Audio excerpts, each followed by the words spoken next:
हम इस वक्त मौजूद है जंतर मंतर पर और पूर्व सैनिक के धरने को 50 से ज़्यादा दिन हो चुके हैं। अभी तक सरकार की तरफ से कोई पहल नहीं हुई है कि बातचीत की जाए। हालांकि इस बीच एक बड़ी खबर आ रही है, एक बड़ी जीत मिलती दिख रही है पूर्व सैनिकों को। सीएजी की रिपोर्ट ने जो संसद में रिपोर्ट पेश की थी, उसके आधार पर कमेटी गठित की गई है कि जो पेंशन है, डिसेबिलिटी पेंशन, उसकी जाँच हो आखिर जो अधिकारी हैं वो इतनी ज़्यादा डिसेबिलिटी पेंशन क्यों लेते हैं। बातचीत करने के लिए हमारे साथ पूर्व सैनिक है। सर, क्या नाम है आपका, कहाँ से आए? मैं ऑर्डिनरी कैप्टन पैतृमोन उत्तराखंड से आया। उत्तराखंड से। सर, 50 से ज़्यादा दिन हो चुके हैं, क्या लगता है इस आंदोलन का कुछ हल निकलता दिख रहा है या सिर्फ घर छोड़ के यहीं बैठना है? जी नहीं, ज़रूर इस आंदोलन का जो है निकलेगा, असर आएगा और सरकार इसमें संज्ञान लेगी। अभी 3 अप्रैल को आपने पूरे देश में हर डिस्ट्रिक्ट में ज्ञापन भी सौंपा, उसके बावजूद भी कोई रिस्पांस मिला? हाँ, हमने 3 अप्रैल को जो है पूरे तहसील में, डिस्ट्रिक्ट में जो है ज्ञापन सौंपा था। राष्ट्रपति जी महोदय, प्रधानमंत्री जी और रक्षा मंत्री जी को हमने सौंपा है, जिसका अभी तक कोई रिप्लाई नहीं आया। अभी कोई रिप्लाई नहीं आया रक्षा मंत्री की तरफ से या सरकार के किसी नुमाइंदे ने आपसे कांटेक्ट करने की कोशिश ही नहीं की? अभी तक तो नहीं की है। कैसे देखेंगे सर, आप लोग घर परिवार छोड़ के यहाँ पर बैठे हैं, 50 से ज़्यादा दिन हो चुके हैं, खर्च भी होता है, बच्चे भी देखने हैं, परिवार भी देखना है।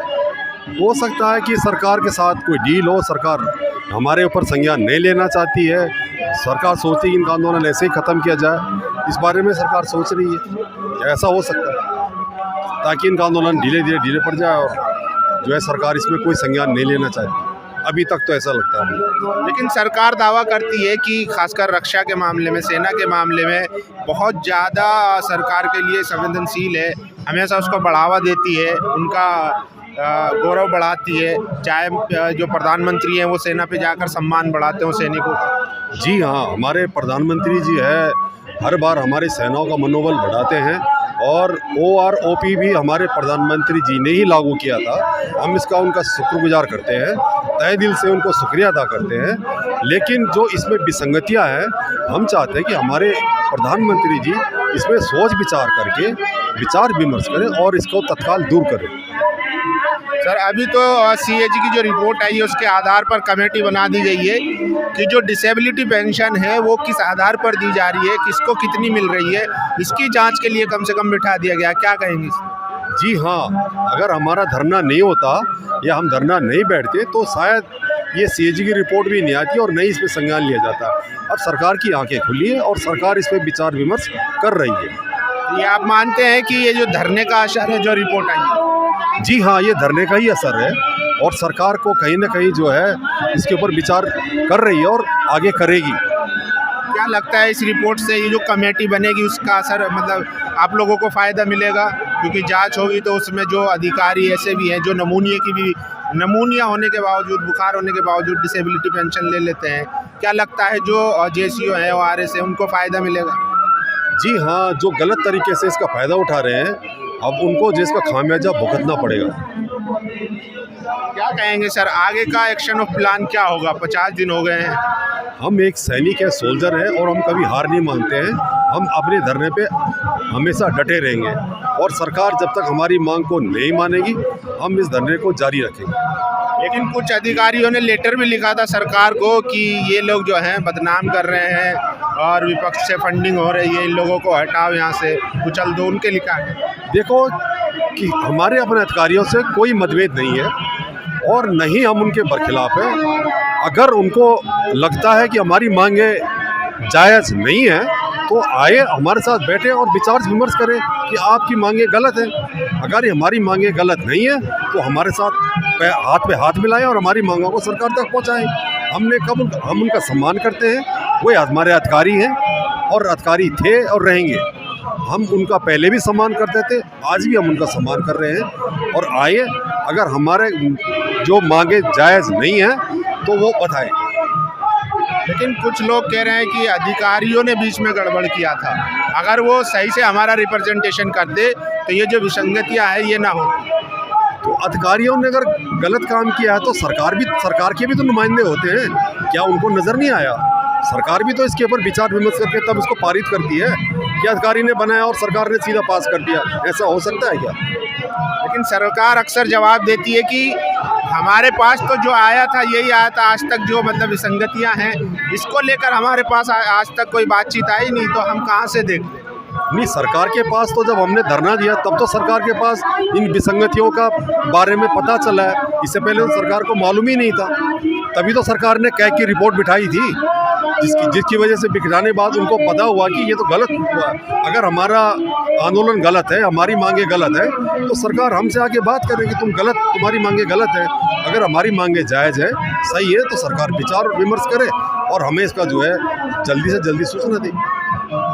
सर, खबर आप लोगों ने 60 से ज़्यादा संगठन एक प्लेटफॉर्म पर आ गए हैं, तो इसका क्या संदेश है? क्या देश भर में बड़े आंदोलन की तैयारी है?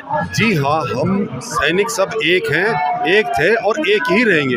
हम भारत के सैनिक हैं और हमारा संगठन एक है। हम अपनी मांगों को मनाने के लिए सबके सब इकट्ठे होंगे और सरकार तक अपनी मांगों को पूरा करने के लिए सरकार को विवश करेंगे। और अगर सरकार हमारी मांगे नहीं मानती है तो हम कोई बड़ा आंदोलन भी कर सकते हैं। तो 60 से ज़्यादा संगठन पूरे देश भर से आप लोगों से जुड़े हैं, एक बड़ा संगठन बनाया, फेडरेशन बनाया है, उसमें अभी तक कोई हुआ है रिजोल्यूशन पास कि आगे चल के क्या रणनीति होगी, किस तरीके से टैकल करेंगे? हाँ जी, उस पर रणनीति चल रही है, विचार विमर्श हो रहा है और अब एक मीटिंग और रखी जाएगी जिसमें कि आगे के आंदोलन की तैयारियां बताई। सर, अंदाजन आप लोगों से पूछा जाए कि कितने लोग आपके साथ जुड़े होंगे, पूर्व सैनिक की संख्या कितनी होगी? हमारी पूरी सैनिक संख्या पूरे भारतवर्ष की है, तकरीबन हम जो है 25 लाख से ऊपर पूर्व सैनिक संगठन हमारे पास है, जो पूर्व सैनिक हमारे साथ जुड़े हैं और जुड़ रहे हैं, डेली हमारे साथ आ रहे हैं। उनकी प्रतिक्रिया हमारे पास पहुंच रही है और धीरे धीरे वो लोग भी आ रहे हैं। उनकी कुछ मजबूरियां हैं, कुछ कारण हैं, कुछ दूरी में है, जिससे कारण वो सभी यहाँ पर नहीं आ सकते, लेकिन अपने संगठनों के माध्यम से हम तक वो अपनी बातें पहुँचा रहे हैं। तो लोग आपसे जुड़ रहे हैं? जी हाँ, हर जिले हर गाँव? जी, हर जिले और हर गाँव से जुड़े हैं। आगे क्या करेंगे अब, क्योंकि 50 दिन हो गए, काफ़ी लंबा वक्त होता है और अभी कमेटी भी बन चुकी है। कुछ लोग कह रहे हैं कि 2024 की इलेक्शन के लिए ये लोग राजनीतिक फ़ायदा लेने के लिए बैठे हुए हैं। अगर हम राजनीतिक फ़ायदा उठाना होता तो हम सरकार के बरखिलाफ अभी तक बहुत कुछ कार्रवाई कर चुके होते, हम विपक्ष के साथ मिल गए होते, लेकिन हम राजनीति से दूर, हम एक सैनिक हैं और हम अनुशासन में रहना जानते हैं। हमें राजनीति से कोई लेना देना नहीं है, हमें अपनी मांगों से मतलब है, जो हमें विसंगतियाँ हैं उनको दूर किया जाए। लास्ट में क्या कहेंगे सरकार से या रक्षा मंत्री से, क्या कहेंगे, मैसेज, कोई संदेश? मेरी जो है माननीय प्रधानमंत्री मोदी जी और रक्षा मंत्री जी से हमारी अनुरोध है कि वो हमारी मांगों पे जल्द से जल्द विचार विमर्श करके और इसमें जो है जल्दी से कार्रवाई करके इन मांगों को दूर किया जाए, इन विसंगतियों को दूर करें। चलिए, शुक्रिया सर हमसे बात करने के लिए। तो ये थे पूर्व सैनिक और देखिए लगातार 50 दिन से ज़्यादा हो चुके हैं और धरने पर बैठे हैं। अभी बड़ी खबर आ रही है कि CAG की रिपोर्ट के आधार पर एक कमेटी गठित की गई है जो ये जांच करेगी कि आखिर डिसेबिलिटी पेंशन किसको, क्यों और कैसे दी जाती है, उसका लाभकारी कौन है, ये सारी जाँच करेगी। बाकी आप लोग क्या राय है, अपनी राय ज़रूर दीजिए। शुक्रिया।